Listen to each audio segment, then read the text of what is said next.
Yes. Actually, Kate, let's get to news of the week. Run the ABC sting. Okay, so Pat, there is a bit of news this week. Yeah, huge. Excited actually. to hear it. McRae times 2. What was the second bit?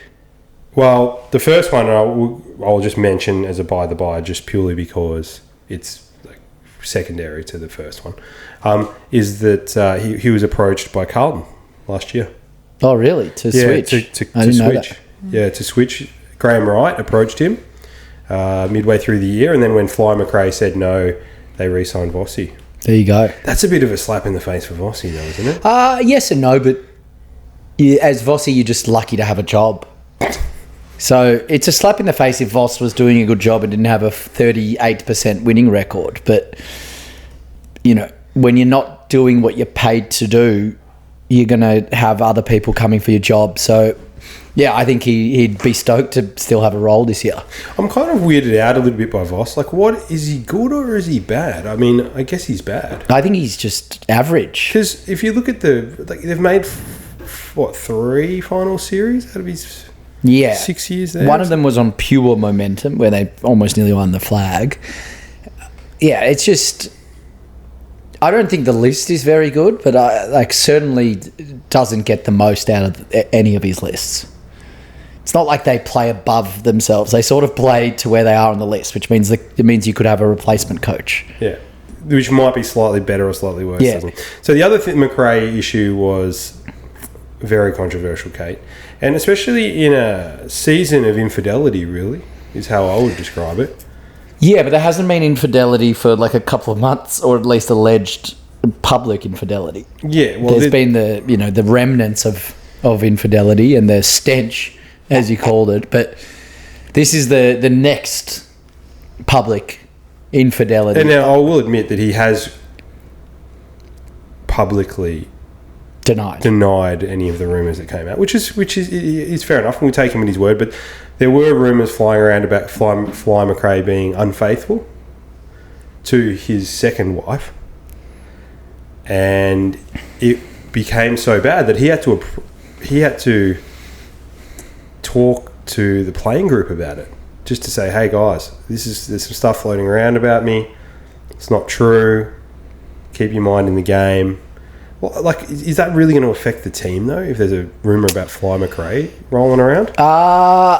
It really depends, like, who he slept with. Because although it's a rumour, although it might never come out for now, there's enough sources that claim this is very far from a rumour. And the main claim here is that the staffer is the daughter of a former player.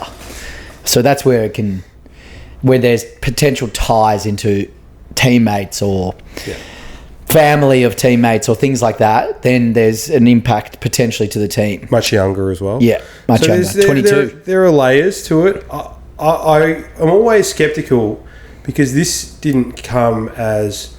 the only guaranteed way to know a rumour is true, Pet, and this is in my opinion, is it has to come through a screenshot of a group chat. No other way. There's no other way for it to be real. Because if it doesn't come as a screenshot to a group chat, which subsequently turns up in another group chat, can't be real. Yeah, look, I think this one, the difference between this one was that it's not only screenshot. There's a lot of reported sources, but you're right. The screenshot, and they didn't hear it from me, is usually the only way that you can validate that something's real. It also... What I find fascinating about most of the screenshot rumours is it appears they're on like some iPhone 9 always. Like it's the oldest version of WhatsApp and the oldest version of Messenger. They've always got 10% battery. They can't upgrade to like the newest looking version. It's like using old emojis. It's incredible that all those screenshots are done there. I have a hunch that this he's telling the truth. Well, what do you think of that? Well, that's your hunch versus... But you think I'm wrong? I do think you're wrong, yeah. There's enough people... Maybe I'm too gullible. I just think if he's front-footing it and telling people, he's bringing it up with people. This is how... Yeah, this is PR 101. Okay. If you need to block, you need to tackle, you need to address things head on, because then otherwise they sit there as rumours for the rest of the year. Yeah. But at least he can say, point to the fact that, he's already addressed that. So even if it gets asked and brought up again, he goes, I've addressed that. Also, there's two ways to address these things, right? There's the head in the sand, BAU, okay? Don't even acknowledge like Lockie them. Neal. No, well, he acknowledged them. Well, eventually, yeah. No, eventually. Like, I'm saying, 6 months before, I'm sure, Yeah. Yeah, fair. There are other examples, but like Jamar is another one. Never really came out and addressed any of the rumours about him. Yeah. And just kept on keeping on. The issue is reporters, maybe in the past, not stayed out of, but maybe asked a few personal life questions, and then that was it. But you can't get away with that these days. Yeah, and then there's also there's the head-on option, which some people think sort of breaks the news cycle a little bit, and then it's like, okay, that rumour's done, we'll move on to the next thing, which is a fair point. But there's an old adage, deny, deflect, re-accuse. Deny, deflect, re-accuse. Works every time. So you come out and you say, it wasn't me, I think there's some issue going on in the media. Actually, it's your fault, media. You are the one that's bringing this up. And the other thing you need to do if you're going to go head on, which they allegedly have done, again, we can't confirm or deny anything, is you sign, non-disclosures. NDAs, it's very famous in the celebrity, in the sporting world. Little bit of hush money, an NDA, and then you can be as front foot and as head on as you want to be, because the chances of the impacted coming out and sacrificing their hush money is very, very low. There you go. Very low. Heard it first here. Unfortunately. Great insight, thank So you. the second thing we came up this week, Pat, is this Doherty Dan Does Footy situation. Kate, what happened was secondary to or post the game against Carlton versus Sydney, Sam Doherty said his good friend Daniel Gorringe, obviously famous for the Dan Does Footy podcast and also just Dan Does Footy anyway, a voice note. And it's fair to say he slammed the Carlton side. Yeah. He used expletives. He was aggressive. He harked back to years previously about this always happening and this is typical effing Blues, about basically the way they played. Now, he sent that as a personal voice note to Dan, just to let Dan know how he felt, give Dan a little bit of extra kind of ideas about how to approach it on the podcast, and Dan ends up just playing the voice note on his podcast. It's bold. It's a bold strategy. Without the express consent of Sam Doherty. Oh, wow. So Sam Doherty's on the Dan Does Footy podcast, which is the most popular football podcast by far in the industry, and we're third, if you're wondering. It is just Sam Doherty blowing up at the Blues, and there's been a bit of backlash about this one. Yeah, there has. Dan, he's had to come out and apologise. Really? He actually has been told his services are no longer needed for some club functions that were this week, so he's lost a little bit of revenue from it. And look, the media is kind of coming out and being quite, how would I put it, derogatory towards Dan and his actions in this case. It was careless. Yeah, I think when you push the boundaries of, edgy and in your face and very funny content, you probably, think very similar to Barstool Sports and Dan Portnoy, that you can pretty much get away with it. You're Teflon. It's non-stick. Yeah. Nothing can stick. But, that's probably when you're driving all of it, or there's, willing participants. As soon as there's unwilling participants, it's unfortunate, but it was quite...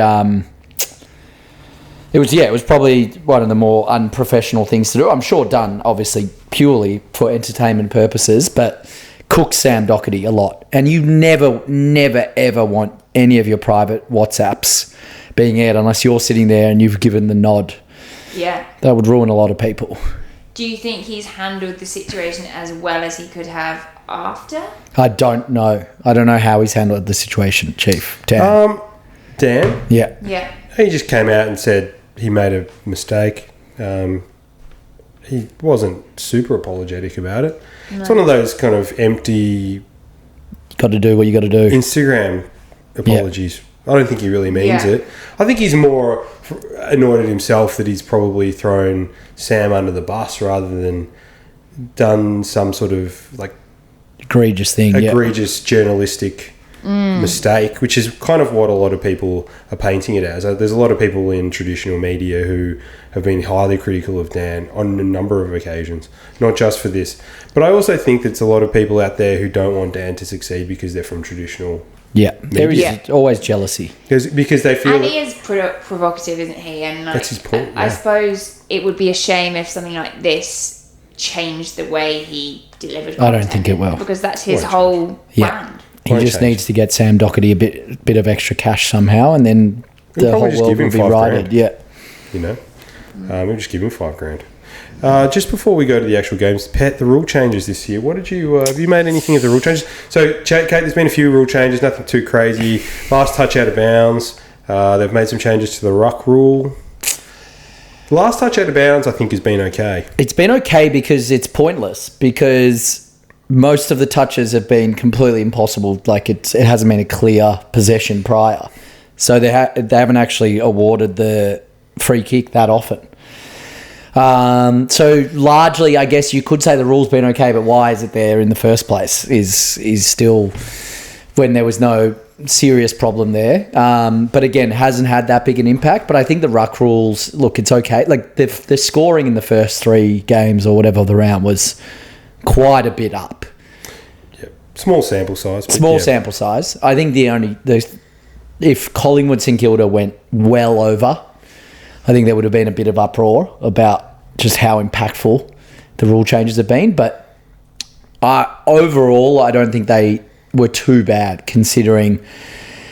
Yeah, at the end of the day, once the ball's bounced and once the ball isn't bounced, you sort of forget once you're in the contest. And the fact that I was really worried about the out of bounds rule and it didn't really have an impact.